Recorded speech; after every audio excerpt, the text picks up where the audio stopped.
Ever got so sick of your own improvising that you felt like you were just playing the same thing over and over? Well, in this video, I'm going to show you a super easy and instant trick you can use to get out of just playing the same old licks over the same old chords, and you can do it without ever learning any new licks.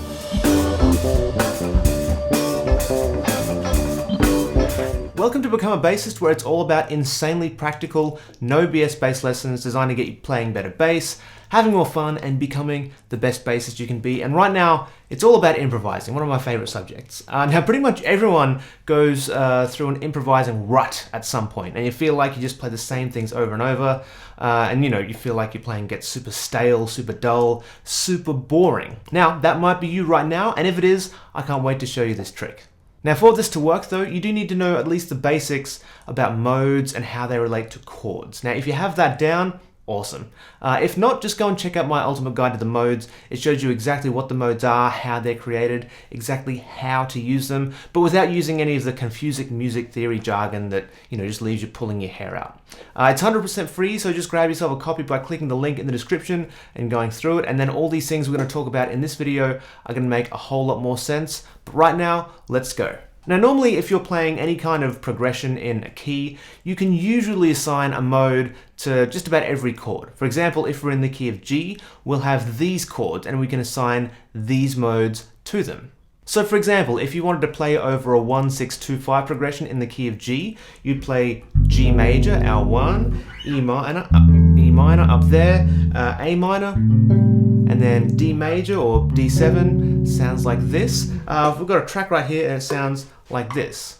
So we've got the G chord first, 3, 4, E minor, A minor next, and then D major, just like that, yeah? Now, if you wanted to improvise and play specific modes over each of those chords, you could do that as well. You'd end up playing G Ionian over the G chord, or maybe up here, E Aeolian for the E minor, A Dorian for the A minor, and then D Mixolydian for the D major chord. So if you're treating it like an exercise with the track, you might play something like this.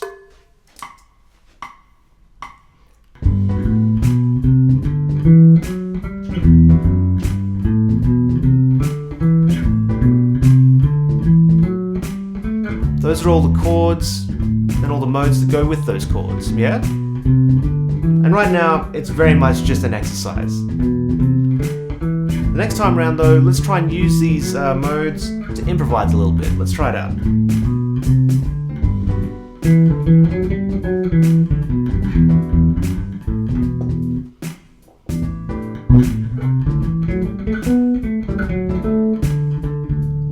Yeah?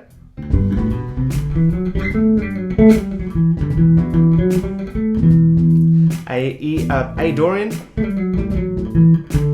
D Mixolydian,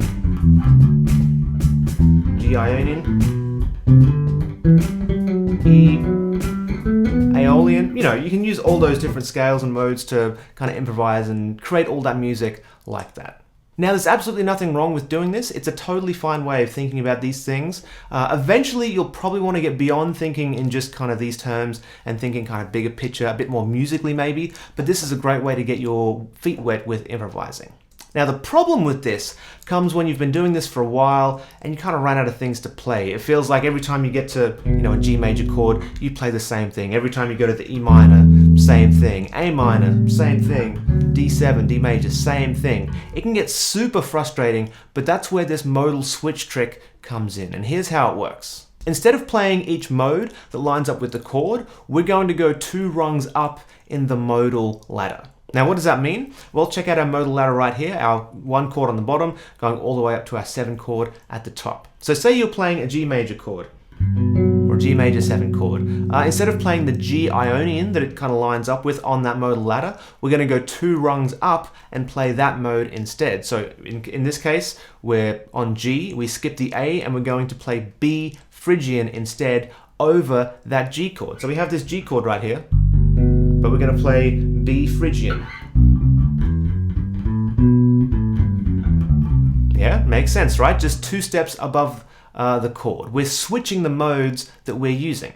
If we apply this to our whole progression, when we're playing the E minor chord, we're going to go 2 rungs up. So we'd skip the F sharp Locrian and play G Ionian over that E minor chord. For the A minor chord, we jump over the B Phrygian and play C Lydian there. And finally for the D major, you jump over the E and jump to the F sharp Locrian right there. Now this is very different, right? You may never have even played a Locrian scale like this before, but that's the point. You're going to do very different things over the same progression and it's going to sound really good. So let's have a play thinking about these new modes that we're using. Let's start off just kind of very exercisey like we did before. So just up and down. Got B Phrygian to start, G Ionian, C Lydian, F sharp Locrian. Let's go one more time. Pardon me. G Ionian, C Lydian, F sharp Locrian. Yeah, so you see that they're kind of parallel scales. It doesn't work 100%, but it still sounds good, right? We're not hammering away at roots, but we don't necessarily need to do that if we're just improvising. Yeah, so that's a very exercisey version. Let's try another version where we kind of get a bit more creative and get a bit more kind of improvisey, right? So let's go one more time using those same exact modes. 3, 4, B Phrygian, G, C Lydian, F sharp Locrian, B Phrygian,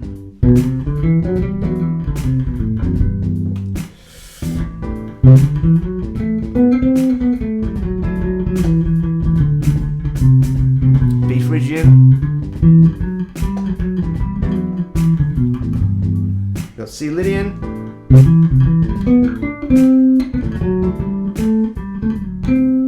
F sharp Locrian there, yeah?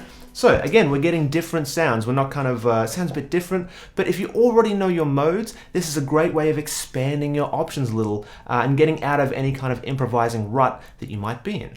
Let's try using licks that you may already know, but in places where you wouldn't normally play them. Let's say over a G chord, G major chord, your kind of go-to lick was something like this. Let's go,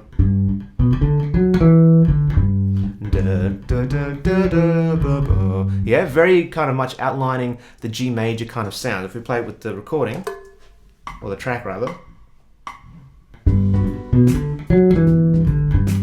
Yeah, over that G chord, sounds really good. But what happens when you take that exact same lick, but play it over the E minor chord? Let's go again. 2, 3, we've got the G here, but we're waiting for the next chord.